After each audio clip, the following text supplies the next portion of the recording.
দিনৰ ডিজিটেল লাইভত মই সৌৰভ গাৰ্গ পুনৰ দুজন মিয়া যুৱকৰ কামনাৰ বলি হল দুই হিন্দু যুৱতী পুনৰ মিয়াৰ টাৰ্গেটত দুগৰাকী হিন্দু কিশোৰী দুগৰাকী হিন্দু যুৱতী এই ঘটনা সংঘটিত হৈছে উদালগুৰিত এক ভয়ংকৰ ঘটনা দুগৰাকী হিন্দু যুৱতীক টাৰ্গেট কৰিলে দুজন মিয়া যুৱকে নাম হৈছে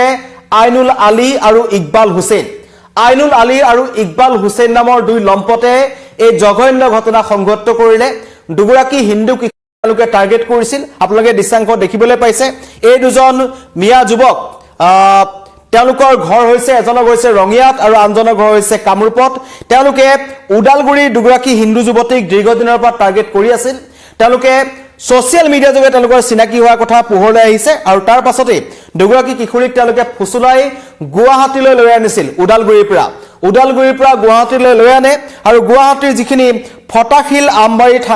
অঞ্চল আছে সেই ফটাখিল আমবাৰী অঞ্চলত কিশোৰীগৰাকীক এটা ৰুমত দুগৰাকীক তেওঁলোকে আবদ্ধ কৰি ৰাখে আৰু সেই সময়তেই উপৰ্যুপৰি এই হিন্দু যুৱতী দুগৰাকীক হৈতে অপকৰ্ম কৰা অভিযোগ উত্থাপন হৈছে এই দুজনৰ বিৰুদ্ধে নাম হৈছে আইনুল আলী আৰু ইকবাল হুছেইন এই দুটা লম্পটে এই জঘন্য ঘটনা সংঘটিত কৰিছে আৰু তেওঁলোকে কিশোৰী দুগৰাকীক উদালগুৰিৰ পৰা ফুসুলাই লৈ আনিছিল প্ৰেমৰ প্ৰলোভন দিছিল হয়তো এটো এটা লাভ জেহাদৰ ঘটনা হ'ব পাৰে আৰক্ষীয়ে তদন্ত কৰি আছে যুৱতী দুগৰাকীক প্ৰকৃত পৰিচয় হয়তো এই যুৱক দুজনে দিয়া নাছিল তাৰো এক অভিযোগ উত্থাপন কৰা হৈছে সন্দেহ কৰি থকা হৈছে ইতিমধ্যে এই ঘটনা সন্দৰ্ভত ভুক্তভোগী যুৱতী দুগৰাকীৰ পৰিয়ালে তেওঁলোকে এজাহাৰ দাখিল কৰিছে আৰক্ষীয়ে এই দুটা অভিযুক্তক আটক কৰি ইতিমধ্যে জেললৈ প্ৰেৰণ কৰিছে সমগ্ৰ ঘটনাৰ তদন্ত কৰি আছে উদালগুৰি জিলাত উদালগুৰিলৈ গৈছিল এই দুজন যুৱক নাম হৈছে আইনুল আলী আৰু ইকবাল হুছেইন তেওঁলোক কিন্তু উদালগুৰিৰ স্থানীয় যুৱক নাছিল তেওঁলোকে বিশেষ কাম কৰিবলৈ তালৈ গৈছিল বিশেষ কামৰ বাবে তালৈ গৈছিল আৰু যোৱাৰ সময়তে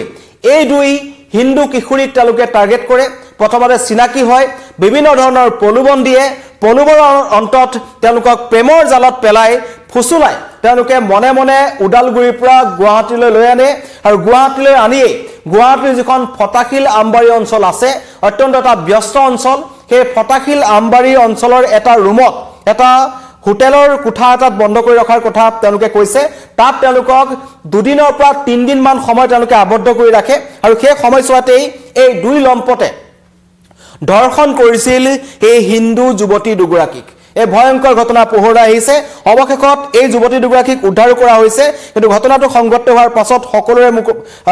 মনত এটাই প্ৰশ্ন যে এনেকুৱা একাংশ নিকৃষ্ট মানসিকতাৰ মিয়া যুৱকে হেয়তে কৈ লাভ জেহাদৰ এখন ডাঙৰ তেওঁলোকে জাল পেলাইছে বিভিন্ন প্ৰান্তত ভুৱা পৰিচয়ৰে সোশ্যাল মিডিয়াৰ জৰিয়তে তেওঁলোকে হিন্দু যুৱতীসকলক টাৰ্গেট কৰি ফুসুলাই এনেকুৱা ধৰণৰ অপকৰ্ম সংঘটিত কৰে ধৰ্মান্তৰিত কৰিবলৈ তেওঁলোকে চেষ্টা কৰে এনেকুৱা ঘটনা সংঘটিত হৈ আছে এইবাৰ উদালগুৰিত তেনেকুৱা ধৰণৰ ঘটনা সংঘটিত হ'ল পৰিচনাৰে দুগৰাকী হিন্দু কিশোৰীক ফুসুলাই গুৱাহাটীলৈ লৈ আনিলে আৰু গুৱাহাটীলৈ অনাৰ পাছত উপৰ্যুপৰি যুৱতী দুগৰাকীক তেওঁলোকে ধৰ্ষণ কৰিলে আৰু পৰৱৰ্তী সময়ত সেই যুৱতীগৰাকীৰ পৰিয়ালে এজাহাৰ দিছিল সেই এজাহাৰৰ ভিত্তিত অভিযান চলাই এই দুই অভিযুক্তক আটক কৰিবলৈ সক্ষম হৈছে এই যুৱক দুজনৰ নাম হৈছে আইনুল আলী আৰু ইকবাল হুছেইন তেওঁলোকৰ যদি প্ৰকৃত ঘৰৰ পৰিচয় দিম তেন্তে এই মাইনুল যিজন নাম আছে তেওঁ ঘৰ হৈছে কটাবাৰী নিজৰাপাৰা গড়চুক কামৰূপ মেট্ৰ তেওঁ ঘৰ হৈছে গুৱাহাটী মহানগৰত গড়চুক অঞ্চলৰ পৰা গৈ উদালগুৰিত দুগৰাকী হিন্দু যুৱতীক টাৰ্গেট কৰি তালৈ লৈ আনিছিল অন্যজনৰ নাম হৈছে ইকবাল হুছেইন ইকবালৰ ঘৰ হৈছে ৰঙিয়াত এই দুজন কামৰূপ মেট্ৰ আৰু ৰঙিয়াৰ পৰা যোৱা দুজন যুৱকে উদালগুৰিলৈ বিভিন্ন কামৰ বাবে তেওঁলোক গৈছিল তাত তেওঁলোকে কাম কৰিছিল কাম কৰি থকাৰ সময়তে কিন্তু তেওঁলোকে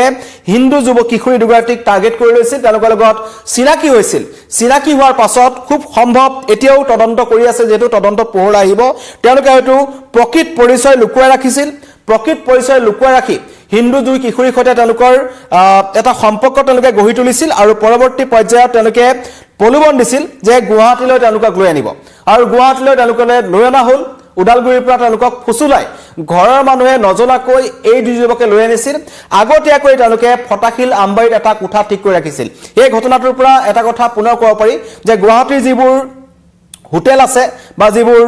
হোম ষ্টে আছে বা বিভিন্ন ধৰণৰ লজসমূহ আছে তাত আজিকালি একাংশই টকাৰ কাৰণে কোনো ধৰণৰ নথি পত্ৰ নোহোৱাকৈ আগতীয়াকৈ এনেকুৱা কিছুমান ৰুম তেওঁলোকে বুক কৰি ৰাখে ইয়াৰ পূৰ্বে আমি দেখিছিলো দিছপুৰত থানাৰ কাষতে একেবাৰে দিছপুৰত থানাৰ কাষতেই দুগৰাকী বাংলাদেশৰ কিশোৰীক আনি ইয়াত একাংশ দেহ সৰবৰাহকাৰীয়ে 4 পৰা 5 দিন তেওঁলোকক আবদ্ধ কৰি ৰাখিছিল পৰৱৰ্তী সময়ত দিছপুৰ আৰক্ষীয়ে তেওঁলোকক উদ্ধাৰ কৰিছিল ইয়াৰ আগতে এনে বহু ঘটনা আছে যে একাংশ লজ বা হোটেলত একাংশ যুৱতীক আবদ্ধ কৰি তেওঁলোকক যৌন নিৰ্যাতন চলোৱা হৈছিল তেওঁলোকৰ ওপৰত ধৰ্ষণ কাণ্ডৰ নিচিনা ঘটনা সংঘটিত হৈছে পুনৰ এনে ঘটনা সংঘটিত হল মিয়া যুৱকৰ টাৰ্গেট হৈছে দুই হিন্দু যুৱতী দুই হিন্দু কিশোৰী মিয়া যুৱকৰ টাৰ্গেটত এবাৰ নাম হৈছে আইনুল আলী আৰু ইকবাল হুছেইন তেওঁলোকে এই কুকৰ্ম সংঘটিত কৰিলে আৰু সেই দুগৰাকী হিন্দু যুৱতীক তেওঁলোকে প্ৰেমৰ প্ৰলোভন দি তেওঁলোকে লৈ আনিছিল হয়তো তেওঁলোকে নিজৰ নাম তেওঁলোকৰ যি লাভ জেহাদৰ যিটো প্ৰক্ৰিয়া সেই প্ৰক্ৰিয়াৰ মাজেৰে ঘটনা সংঘটিত হোৱাৰ অভিযোগ উত্থাপন হৈছে কিশোৰী দুগৰাকীক তেওঁলোকে প্ৰকৃত পৰিচয় দিয়া নাছিল উদালগুৰিৰ পৰা তেওঁলোকক মনে মনে লৈ অনা হৈছিল গুৱাহাটীৰ ফটাখী লাম্বাৰীলৈ আৰু কিশোৰী দুগৰাকীক এটা কোঠাত আবদ্ধ কৰি ৰাখিছিল এই দুই লম্পটে তেওঁলোকে আগতীয়াকৈ সেই ঠাইখিনি চিনাক্ত কৰিছিল ফটাখী লাম্বাৰী যে সেই কোঠাটো তেওঁলোকে আবদ্ধ কৰি ৰাখিব সেইবোৰ তেওঁলোকে পূৰ্ব পৰিকল্পিত আছিল যিসকল যুৱক যুৱতী আছে সোশ্যাল মিডিয়া ব্যৱহাৰ কৰা যিসকল যুৱতী আছে তেওঁলোক সাৱধান হ'ব কাৰণ এতিয়া সোশ্যাল মিডিয়াত এনেকুৱা একাংশ লাভ জেহাদৰ ঘটনা সংঘটিত কৰা দুৰ্বৃত্ত ঘূৰি ফুৰিছে তেওঁলোকে হিন্দু যুৱতীসকলক টাৰ্গেট কৰি আহিছে এটো প্ৰথম ঘটনা নহয় কিন্তু এই ঘটনাৰ পৰা এটা কথা প্ৰমাণ কৰিব পাৰি যে বাহিৰৰ পৰা গৈছে তেওঁলোকৰ এজনৰ ঘৰ হৈছে কামৰূপ মহানগৰ জিলাৰ গড়চুকৰ যুৱক আৰু এজন হৈছে ৰঙিয়াৰ যুৱক তেওঁলোকে উদালগুৰিলৈ গৈছে উদালগুৰিত তেওঁলোকে বিভিন্ন কামৰ কাৰণে আছে কামত থকাৰ সময়ত তেওঁলোকে হিন্দু যুৱতীক টাৰ্গেট কৰিলে আৰু পৰৱৰ্তী পৰ্যায়ত ফুসুলাই পৰিয়ালে নজনাকৈ কিশোৰী দুগৰাকীক মনে মনে তেওঁলোকে লৈ আনে আৰু যেতিয়া কিশোৰী দুগৰাকী নিৰুদ্দেশ হৈছিল পৰিয়ালৰ লোকৰ সন্দেহ উপজে তেওঁলোকে মোবাইল ফোন বন্ধ পাইছিল তেতিয়াই তেওঁলোকে লগে লগে উদালগুৰি যি আৰক্ষী চকী আছে আৰক্ষীৰ কাষ চাপে আৰু সেইখিনি সময়ত সঘনে কথা বতৰা পতা বা কাৰ সৈতে তেওঁলোকে মিলা কথা বতৰা পাতিছিল লক কৰিছিল যেতিয়া তেওঁলোকে গম পায় আৰু পৰিয়ালেও এই দুজন যুৱকৰ ওপৰত তেওঁলোকে সন্দেহৰ আৱৰ্তত এই দুজন যুৱকৰ নাম লয় আইনুল আলী আৰু ইকবাল হুছেইন লগে লগে উদালগুৰি আৰক্ষীয়ে তদন্ত আৰম্ভ কৰে আৰু তদন্তৰ অন্তত তেওঁলোকক গ্ৰেপ্তাৰ কৰা হৈছে যুৱতী দুগৰাকীক উদ্ধাৰ কৰা হৈছে ফটাখিল আমবাৰীৰ এখন হোটেলৰ পৰা বা এটা কোঠাৰ পৰা য'ত তেওঁলোকক আবদ্ধ কৰি ৰখা হৈছিল আৰু লম্পট দুটাৰ নাম হৈছে আইনুল আলী আৰু ইকবাল হুছেইন ইতিমধ্যে উদালগুৰি আৰক্ষীয়ে তেওঁলোকক গ্ৰেপ্তাৰ কৰি জেললৈ প্ৰেৰণ কৰিছে কিন্তু এই ঘটনা এবাৰ পুনৰবাৰ প্ৰমাণ কৰিছে যে ৰাজ্যত লাভ জেহাদৰ যিখন জাল বা একাংশ মুছলমান যুৱকে যিসকলে লাভ জেহাদ চলাই আছে একাংশ মৌলবাদী যিবোৰ চিন্তাধাৰা আছে বা একাংশ যি উগ্ৰ মৌলবাদৰ যিবোৰ চিন্তাধাৰা যিসকল লোক তেওঁলোকে সেইবোৰ সমৰ্থন কৰে তেনেকৈ একাংশ লোকে এই ঘটনা সংঘটিত কৰি আহিছে আৰু এটো এটা ভয়ংকৰ এটো এটা চিন্তনীয় সমস্যা হিচাপে ইতিমধ্যে চিনাক্ত কৰা হৈছে আৰু এতিয়াও সোশ্যাল মিডিয়া ব্যৱহাৰকাৰীসকলৰ কাৰণে এনেকুৱা একাংশ লোক এতিয়াও কিন্তু অতি ভয়ংকৰ হৈ উঠিছে এই দুই কিশোৰী ক্ষেত্ৰত যি ঘটনা সংঘটিত হল উদালগুৰি ভুক্তভোগী কিশোৰী দুগৰাকী বৰ্তমান সুস্থ অৱস্থাত আছে তেওঁলোকক পৰিয়ালক গতাই দিয়া হৈছে কিন্তু এই দুই লম্পটে স্ক্ৰিনত যে দেখি আছে আপোনালোকে এই দুই লম্পট তেওঁলোকে যি ঘটনা সংঘটিত কৰিলে সেই ঘটনাৰ পৰা এটা কথা এতিয়াও স্পষ্ট হয় যে ৰাজ্যত একাংশ লাভ জেহাদৰ নামত এনেকুৱা ধৰণৰ ঘটনা সংঘটিত কৰি থকা বহু ব্যক্তি আছে যিসকলে কিন্তু বাৰম্বাৰ হিন্দু কিশোৰী হিন্দু যিবোৰ যুৱতী বা একাংশ মহিলাক তেওঁলোকে টাৰ্গেট কৰি আছে বিভিন্ন প্ৰলোভন দিয়ে তেওঁলোকৰ নিজৰ পৰিচয় তেওঁলোকে লুকুৱাই ৰাখে আৰু পৰৱৰ্তী পৰ্যায়ত যেতিয়া তেওঁলোকক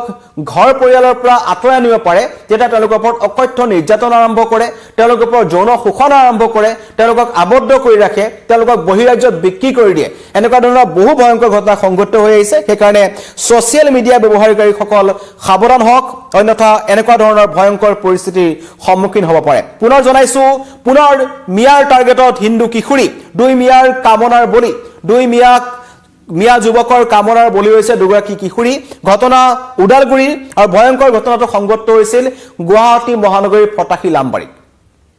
উদালগুৰি দুই কিশোৰীক ফুসুলাই হিন্দু কিশোৰীক ফুসুলাই গুৱাহাটীলৈ লৈ অনা হল ফটাখী লাম্বাৰীত 3 পৰা 4 দিন তেওঁলোকক আবদ্ধ কৰি ৰখা হল এটা বন্ধ কোঠাৰ ভিতৰত দুগৰাকী যুৱতীৰ লগত তেওঁলোকে অপকৰ্ম কৰিলে আৰু পৰৱৰ্তী পৰ্যায়ত পৰিয়ালৰ এজাহাৰৰ ভিত্তিত এই লম্পট আইনুল আলী আৰু ইকবাল হুছেইনক গ্ৰেপ্তাৰ কৰিছে, জেললৈ প্ৰেৰণ কৰিছে। এই দুই লম্পটৰ কঠোৰৰ পৰা কঠোৰ শাস্তিৰ দাবী কৰিছে এই ভুক্তভোগী কিশোৰী দুগৰাকীয়ে, হিন্দু কিশোৰী দুগৰাকীয়ে, লগতে তেওঁলোকৰ পৰিয়ালে আৰু স্থানীয় দল সংগঠনে। আৰু সকলো সাৱধান হওক, পুনৰবাৰ কৈছো, ছচিয়েল মিডিয়া ব্যৱহাৰকাৰী যিসকল যুৱতী আছে তেওঁলোক সাৱধান হওক। একাংশই ভুৱা পৰিচয়েৰে বিভিন্ন ধৰণৰ প্ৰলোভন দি আপোনালোকৰ সৈতে সম্পৰ্ক স্থাপন কৰিবলৈ চেষ্টা কৰিব পাৰে। এনেকুৱা ধৰণৰ ঘটনাত ভুল নাযাব। এনেকুৱা ধৰণৰ একাংশ লম্পটে এতিয়া ছচিয়েল মিডিয়াত পিয়াপি দি ফুৰিছে। ধন্যবাদ।